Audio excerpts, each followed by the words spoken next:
রূপসায় যে মাদক নির্মূল কমিটি হয়েছে, এই কমিটির মাধ্যমে রূপসা তথা শিবালয় উপজেলার যত মাদক সেবী এবং মাদক বিক্রেতা আছেন তাদেরকে নির্মূল করার জন্য আজকেরা শপথ নিয়েছে। কারণ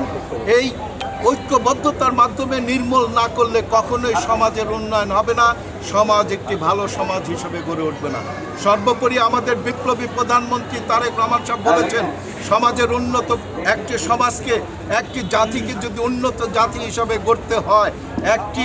দেশকে যদি পৃথিবীতে মাথা উঁচু করে দাঁড়ানোর জন্য সেই দেশের নাগরিকদের যদি গড়ে তুলতে হয়, তাহলে সর্বপ্রথম শর্ত সেই দেশ থেকে, সেই সমাজ থেকে মাদক, চাঁদাবাজি, দুর্নীতি মুক্ত একটি সমাজ গড়ে তোলার প্রয়োজন হয়ে দাঁড়ায়। ওনার সেই কথার ভিত্তিতে আজকে মানিকগঞ্জ তথা মানিকগঞ্জ 1 আসনের ঘিওর দৌলতপুর শিবালয় জনগণ, দলের নেতাকর্মী এবং সাধারণ মানুষ, সর্বোপরি সর্বপেশার মানুষ আজকে আমাদের বা বিপ্লবী প্রধানমন্ত্রী তারেক রহমানের সেই আহ্বানে সাড়া দিয়ে রাজপথে নেমে এসেছে মাদক, চাঁদাবাজ এবং দুর্নীতিকে নির্মূল করার জন্য। ইনশাল্লাহ অল্প সময়ের মধ্যে আপনাদের যে সাংবাদিক ভাইরা রয়েছেন, আপনাদের সহযোগিতা পেলে এই আসন থেকে ঘিওর দৌলতপুর শিবালয় থেকে সবার আগে অল্প সময়ে মাদক, চাঁদাবাজ এবং দুর্নীতি মুক্ত